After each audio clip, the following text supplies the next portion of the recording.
Shalom, puji Tuhan. Tema firman Tuhan hari ini, karunia untuk menikmati berkat Tuhan. Siapa di antara kita yang rindu menikmati berkat Tuhan? Mungkin ada yang bisa angkat tangan. Saudaraku, setiap orang pasti ingin menikmati berkat Tuhan. Amin. Rindu berkat yang dia usahakan dengan kerja keras, penghasilannya, kekayaannya, saudaraku, dia nikmati. Saudaraku, tetapi ada yang terjadi, yang dicatat oleh firman Tuhan, ada juga orang yang memiliki segala-galanya, tetapi tidak diberikan karunia untuk menikmati. Mari kita akan lihat dalam kitab Pengkhotbah pasal yang kelima. Pengkhotbah pasal 5 ayat yang ke-17 dan ayat 18. Kesia-siaan kekayaan. Ayat 17.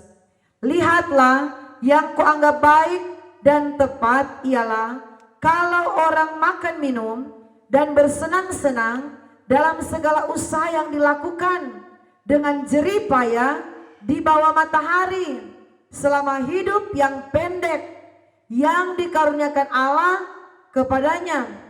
Sebab itulah bahagianya. Kita berhenti di ayat 17. Saudara, Tuhan berkata, kebahagiaan orang-orang ialah ketika mereka dapat menikmati hidup ini. Amin, saudaraku. Dapat menikmati berkat Allah. Dapat menikmati segala sesuatu yang kita kerjakan. Sayang seribu sayang. Di ayat yang selanjutnya mengatakan ada orang yang sudah punya segala-galanya, tetapi mereka tidak diberikan karunia untuk menikmati segala jerih payah yang mereka kerjakan. Kitab Pengkhotbah berkata, itu pun adalah sia-sia. Saudaraku, pernahkah kita melihat ada pejabat yang kaya, pengusaha yang kaya, orang-orang yang kaya, saudaraku. Dokter banyak kali berkata, Bapak tidak bisa lagi makan nasi yang berasnya mahal-mahal. Bapak bisanya makan bubur, tidak boleh dipakaikan garam. Tidak boleh Bapak makan daging, Ibu tidak boleh lagi makan yang enak-enak. Tidak boleh makan sapi, B2, RW, tidak boleh. Bisanya makan yang tidak boleh dikasih garam, makan ubi-ubi, itu pun direbus kalau mau hidup sehat. Saudaraku, coba kita bayangkan, seandainya hidup kita seperti orang kaya yang saya katakan tadi, punya segala-galanya, tetapi tidak dapat menikmati kekayaan yang dia miliki, saudaraku. Kalau sudah bisa baca di ayat 18, setiap orang yang dikaruniakan Allah kekayaan, harta benda, dan kuasa untuk menikmatinya, untuk menerima bahagianya, dan untuk bersuka cita dari jerih payahnya, juga itu pun karunia Allah. Jadi kalau saudara bisa menikmati hidup ini, saudaraku, saudara diberikan kesempatan oleh Tuhan untuk menikmati hasil jerih payahmu, itu adalah karunia Allah. Itu adalah berkat Allah. Sebab itu mengucap syukurlah. Kalau engkau diberikan berkat oleh Tuhan, bisa jalan-jalan ke luar negeri, puji Tuhan, ingat itu adalah berkat Allah. Itu adalah karunia Allah. Jangan lupa untuk mengucap syukur kepada Tuhan. Kalau engkau diberikan kekayaan, bisa beli mobil, bisa punya rumah yang layak untuk engkau tempati, itu adalah karunia Allah. Mengucap syukurlah. Dengan cara apa? Kalau boleh tidak ada alpa-alpa dalam mencari Tuhan. Justru ketika engkau menerima berkat Tuhan, bisa menikmati segala hasil jerih payahmu, engkau harus tambah kesetiaanmu kepada Tuhan. Amin. Tambah kasihmu kepada Tuhan. Tambah kerajinanmu kepada Tuhan. Tambah rasa ucapan syukurmu kepada Tuhan. Karena ada banyak orang di luar sana yang tidak bisa menikmati hidup. Saudaraku, hidup dengan uang yang banyak tetapi dipenuhi dengan kecemasan. Alkitab berkata, dipenuhi dengan ketakutan, saudaraku. Tidak nikmati hidup. Kenapa? Takut maling datang masuk di rumah, takut datang saudaraku, orang masuk curi harta benda. Bahkan saudaraku, nyawa ini bisa melayang. Bangun pagar yang tinggi-tinggi, pasang CCTV di mana-mana. Mau tidur tidak bisa tidur kalau tidak ada obat tidur, obat penenang. Saudara yang diberkati oleh Tuhan, apapun keadaanmu hari ini, walau kita mungkin tidak sama dengan orang yang memiliki kekayaan yang besar saudaraku di luar sana, tetapi belajarlah untuk bersyukur dengan berkat yang Tuhan titip dalam hidup kita. Saudaraku, belajar bersyukur. Pengkhotbah mengatakan, saudaraku, siapakah penulis kitab pengkhotbah? Dia adalah seorang raja yang sangat kaya raya, saudaraku, yang memiliki segala-galanya.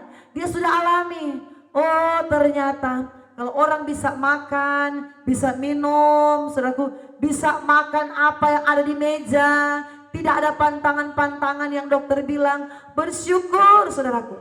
Banyak orang kaya, saudaraku, dokter berkata, Bapak kalau mau sehat-sehat tidak boleh bikin makan minum yang manis-manis, Bapak diabetes. Oh Bapak, kalau ini Bapak harus tenang, jangan stres karena rawan sakit darah tinggi. Saudara bisa bayangkan, hidup ini dipenuhi dengan kecemasan. Hidup ini dipenuhi dengan ketakutan. Sebab itu apa yang ada dalam diri kita, bersyukurlah. Kami selalu belajar bersyukur, saudaraku, di pastori. Apapun yang ada di hadapan kami, di meja makan kami selalu belajar bersyukur, saudaraku. Tidak mau, saudaraku, membandingkan hidup kami dengan orang yang lain. Berkat apa yang ada di hadapanmu, bersyukurlah. Jangan banyak mengeluh, saudaraku. Entah itu cuma tahu, tempe, sambal, mengucap syukur. Kalau cuma ada kangkung, dadar telur yang tersaji di meja makanmu, mengucap syukur kepada Tuhan. Seberapa besar pun penghasilan suamimu, bersyukur. Kalau engkau rindu suamimu diberkati, gajinya naik, pendapatannya naik, ibu-ibu, istri-istri menjadi tiang doa yang kuat. Doakan pekerjaan suamimu supaya semakin diberkati, saudaraku. Karena istri tugasnya ialah sebagai penolong. Suami kerja, istri di rumah, siapkan waktu untuk menjadi menara doa.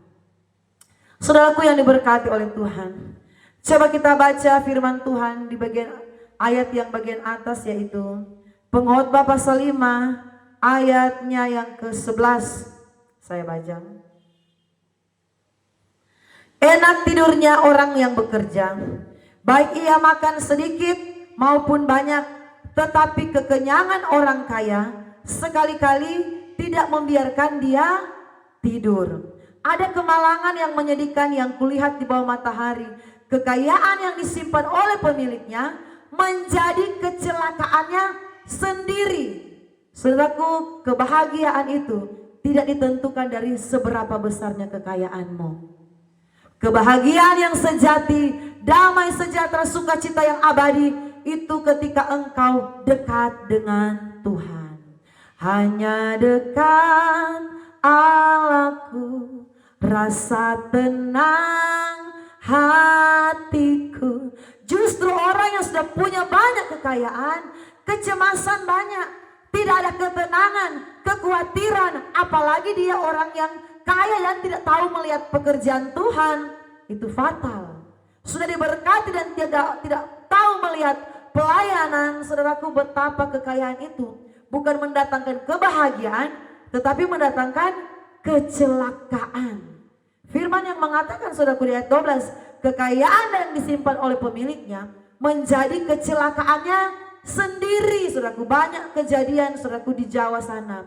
Karena dia kaya raya, saudaraku, hidup rumahnya dirampok. Bahkan bukan hanya itu, saudaraku, pemiliknya, saudaraku, dibunuh. Saudara bisa bayangkan, sayang sekali. Karena, saudaraku, hidup yang sesungguhnya ialah ketika kita dekat dengan Tuhan. Ada perlindungan, ada ketenangan, ada ucapan syukur, saudaraku. Ayat di sini mengatakan, ayat yang ke-14, sebagaimana ia keluar dari kandungan ibunya, demikian juga ia akan pergi telanjang seperti ketika ia datang, dan tak diperolehnya ketika ia datang dari jeripayanya untuk suatu pun yang dapat dibawa dalam tangannya. Ini pun kemalangan yang menyedihkan. Sebagaimana ia datang, demikian pula ia pergi. Dan apakah keuntungan orang tadi yang berlelah-lelah menjaring angin? Saudaraku, kita datang ke dunia ini tidak membawa apa-apa. Dan kita akan kembali, tidak akan bawa apa-apa, kekayaan kita. Jadi apa yang ada di hadapanmu, bawa itu untuk ucapan syukur kepada Tuhan. Mengucap syukur untuk hidupmu. Kalau engkau masih ada, masih bernafas, itu adalah yang Tuhan rindukan. Menjadi satu persembahan yang hidup. Tubuh kita adalah persembahan yang hidup di hadapan Tuhan. Yaitu ketika kita beribadah kepada Tuhan, kita mencari Tuhan. Saudaraku, jangan pernah mengeluh dengan keadaan kita. Kalaupun hidup kita tidak sekaya orang yang ada di luar sana, tetapi kalau engkau masih bisa makan, masih bisa minum, anak-anakmu masih bersekolah, mengucap syukur. Banyak orang, saudaraku, yang mau makan saja susah. Banyak orang yang mau makan saja hanya ambil dari sampah-sampah yang tidak sudah dibuang oleh orang. Di Jawa sana, saudaraku, orang-orang yang tinggal di kolong jembatan, mereka tinggal menunggu makanan-makanan yang dibuang oleh orang. Mereka bongkar cari, saudaraku, di tempat sampah untuk mereka makan kembali. Tetapi orang Kristen ada banyak kali di hadapannya sudah tersedia begitu banyak makanan yang baik, masih hidup dengan persungutan, masih marah-marah, saudaraku. Tidak ada damai sejahtera, tidak ada sukacita.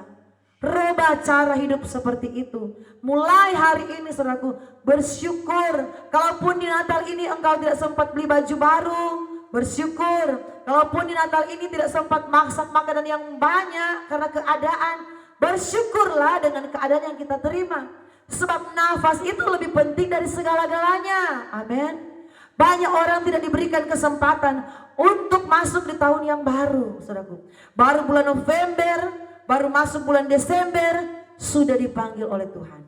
Tetapi kalau engkau masih hidup, saya masih hidup sampai hari ini, itu adalah ucapan syukur yang harus kita naikkan kepada Tuhan. Makanan yang lezat, yang mewah bukan lagi jadi ukuran kita untuk bersyukur kepada Tuhan. Kekayaan yang besar tidak jadi ukuran, hatinya ada ketenangan. Tetapi ketenangan itu ada ketika kita dekat dengan Tuhan. Mari dekat dengan Tuhan supaya selalu ada ucapan syukur. Mari dekat dengan Tuhan supaya selalu ada kedamaian. Mari dekat dengan Tuhan supaya kekhawatiran disingkirkan dari hidup kita, disingkirkan dari pikiran kita yang membuat kita ragu dengan kuasa Tuhan, yang membuat kita tidak yakin dengan janji Tuhan. Semua itu dapat Dia singkirkan dalam hidup kita ketika kita berani melangkah, datang kepada Tuhan, berdoa, punya waktu yang khusus untuk berdoa, mencari Tuhan di gerejamu, cari Tuhan, ibadah, saudaraku. Dengarkan nasihat-nasihat firman Tuhan supaya kita menjadi orang yang berhikmat, supaya kita menjadi orang yang selalu hidup dengan ucapan syukur kepada Tuhan. Tuhan Yesus memberkati. Haleluya.